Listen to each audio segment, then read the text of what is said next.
What's up everybody, Super Rex fan here for another car review.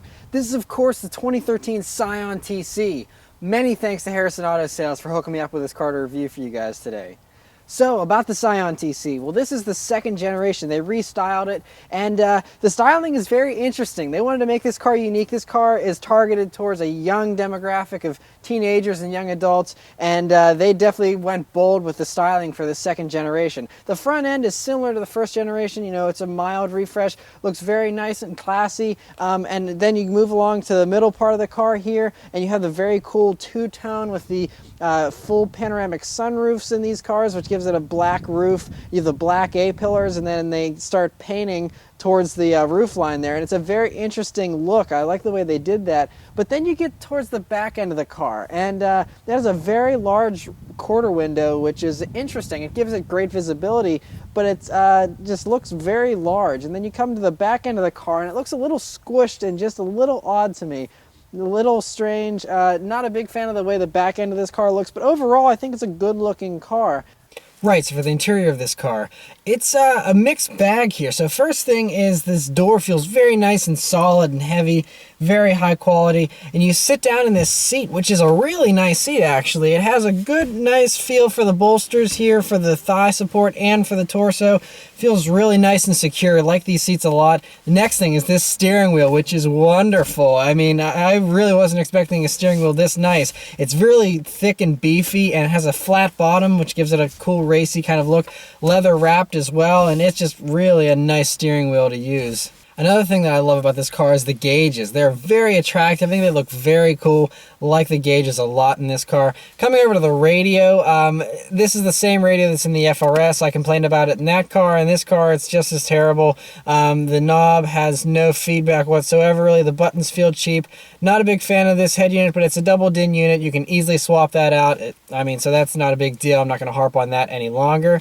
Coming down to the climate controls here, they're really heavy duty, high quality, and I really like the way they feel, and they're very cool. The whole design of this interior is very unique. Again, Scion wanting to be different and really, marketing this car to a younger demographic here. So, everything is styled in a very unique way. For example, the glove box here is pushed really far back to maximize passenger space, but it almost is like flat, and then you come along to this part of the car where the interior is angled towards you with this head unit, and everything is angled towards you.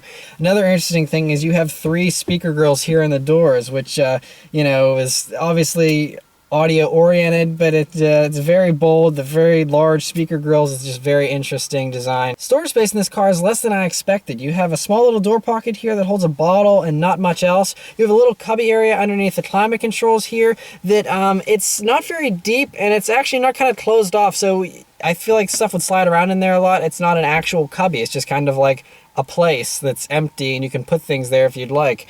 There's 2 really deep cup holders here, which is nice. And then you have the center console here, which is nice and deep. But while we're talking about the center console here, this is extremely cheap feeling. I mean, this opens, it's very flimsy, and it's very hard plastic. And while we're on the plastic, this is all very cheap feeling plastic.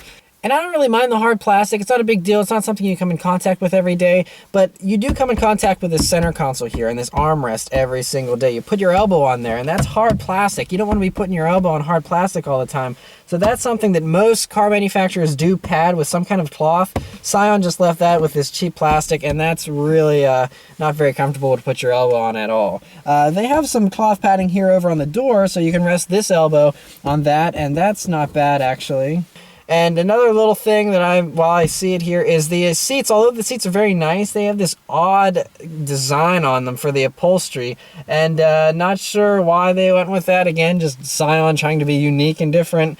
Just doesn't look very good to me, in my opinion. One thing that I do adore about these Scion TCs, though, is these huge moonroofs they put in them. You have this normal size moonroof here, but then you have another small one towards the back there, and it just gives you this wonderful amount of natural light that comes into the cabin. Really makes it a lot brighter in here and makes it feel a lot more roomy. But it feels roomy, but it's actually not very roomy. I'm only 5'9", and I have the seat down as low as it'll go, and I feel like I don't have much headroom here. I have maybe 3 inches. Part of that is, they designed this car to have this chop top kind of look to it, and because of that, you kind of sacrifice headroom. This car Doesn't have a ton of headroom. I feel like if you're a taller guy, you could probably put your seat back farther and still have okay headroom, but this car doesn't have as much headroom as other cars in this class. Backseat space is really great in this car though, actually. It's fantastic. It's on par with a lot of four-door cars.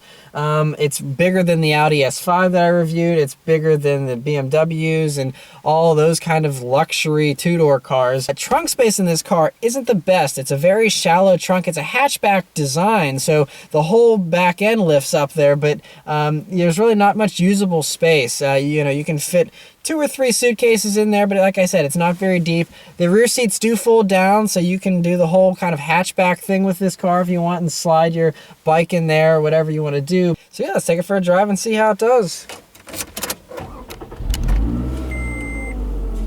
All right, so setting off in the 2013 Scion TC. This is a bumpy park road here, so it gives me a good idea of how the car's suspension soaks up bumps. And this car is pretty nice and comfortable, actually. This car, it's interesting because it's a sporty two-door. It's not a sports car, it's front-wheel drive, but it is a sportier kind of car. This isn't as hardcore as a Honda Civic Si or GTI or something like that. This kind of straddles an interesting line between being a comfortable commuter and being a sportier car. And it does both jobs pretty well so far, that I can tell at least. This road is pretty bumpy, but I'm very comfortable. It soaks up the bumps really well. The suspension, feels firm, but not so firm that it's uncomfortable. Really a nice ride. Visibility is excellent. Nice big windshield to look out of. You have the large side windows, and like I said, you have that rear quarter glass that's very large as well. So you have very good visibility out. I mean, you do have a B pillar there that's a little thick, but doesn't really create a blind spot. It's pretty unobtrusive. All right, so let's turn onto this back road here and see how it does.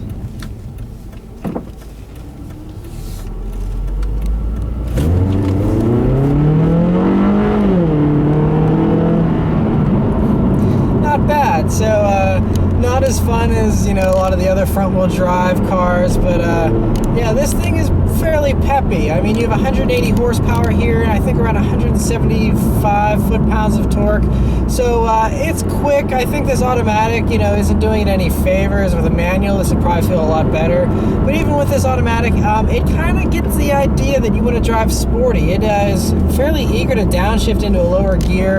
And I just tapped the gas and it was right there with the lower gear. So yeah, coming up to some corners here, let's see how this thing handles.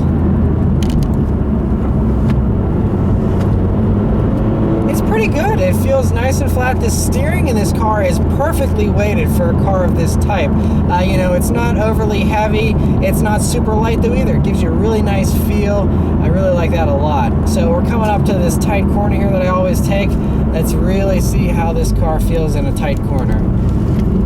And yeah, it's really flat. I'm really impressed. Handles really nicely. It's very confidence inspiring for sure. All right, so let's see about this power again.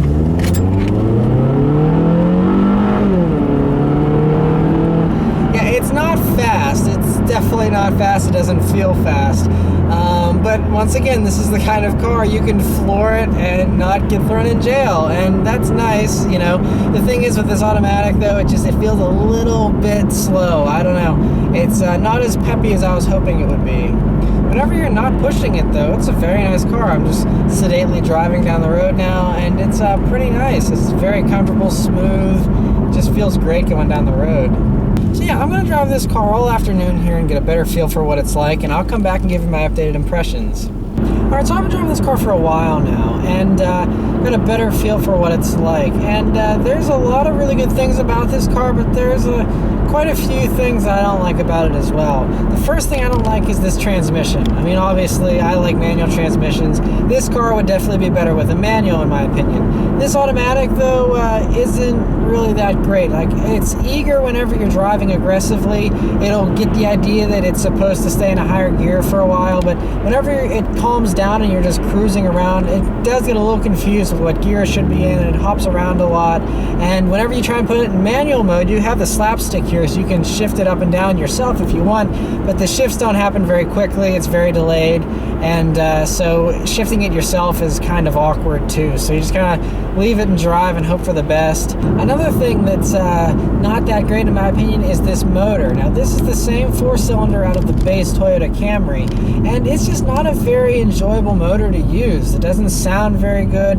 The red line is just barely over 6,000 RPM, so it's not a very wide range of usable power band here, and it's just, like I said, it's just an uninspiring engine. And I think if this car had a supercharger on it, or if you spiced it up a little bit, this could be a lot of fun. But as it is, 180 horsepower doesn't feel very fast.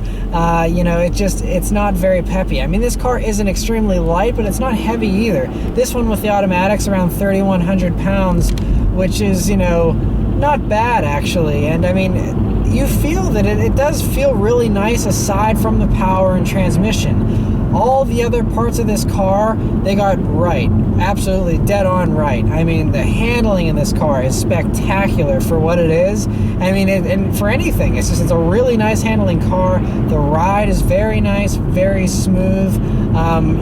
I love that. And all those great features combined with the fact that this car only costs around $20,000, it's a really good bargain. I mean, you get excellent seats that really hold you nicely, and I've been driving around in them all afternoon, and they're very comfortable. You have this wonderful flat bottom steering wheel that's nice and thick, and I mean, the stereo system in this car, although I don't like the head unit, the speakers and the actual stereo itself is really nice actually. The sound quality is good. You have the double moonroofs here. I mean, it's a very spacious, comfortable car to cruise around in for the most part. I still hate that this center console doesn't have any padding here for the armrest. That's kind of annoying because I'm just resting my elbow on this hard plastic, and it does hurt after a while if you don't have any thick sleeves on like I do now. If you're driving around with a t-shirt on, constantly resting your elbow on this, it wouldn't be very nice. But show you that power again. It does get up and go. I mean, you have passing power. The rest of it is great. I mean, brakes are good, steering is excellent, perfect weight, handling's amazing. There's so many good things going for this car, but the few things about it that aren't good are big things, the engine and transmission.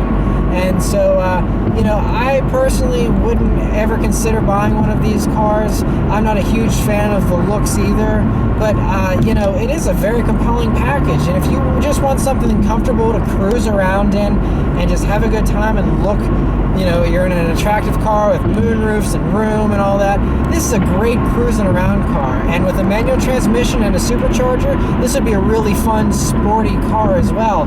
But, if I was shopping around for a front-wheel drive, two-door car, I mean, there's so many good options. The first one that I would pick is the Honda Civic Si, but I mean, even four-door front-wheel drive cars like the Ford Focus ST, that's so much more exciting from what I hear. Still haven't driven one of those yet. The Fiesta ST, the Mazda Speed 3, all those kind of cars are maybe a couple $1,000s more, but they're a lot more exciting. So, this is just, it comes down to priorities and what you're looking for. If you're looking for a comfortable, sporty handling car to ride around in, this is pretty good. You get decent gas mileage, mid-20s, you get about 31 on the highway. And so, I mean, it does okay on gas. That's not spectacular either, though. It's just okay in the performance area. But if you just want something comfortable to cruise around in, it's a really nice car for sure. And I mean, especially, here in America, these sell really well. You see tons of Scion TCs around, and it's for good reason, because they are just great, comfortable commuter cars, and they definitely shine in that regard. So yeah, many thanks once again to Harrison Auto Sales for hooking me up with this car to review for you guys today. This car is for sale right now on their lot. It has about 20,000 miles on it. I think they want a little under $18,000 for it, and it's a spectacular car. It's a great deal. I mean, it's only a year old, and it's in great shape as well. So if you're interested in this car, definitely swing by their dealership, check it out, tell them that I sent you. So yeah, thanks for watching. I'll see you guys next time. Take care.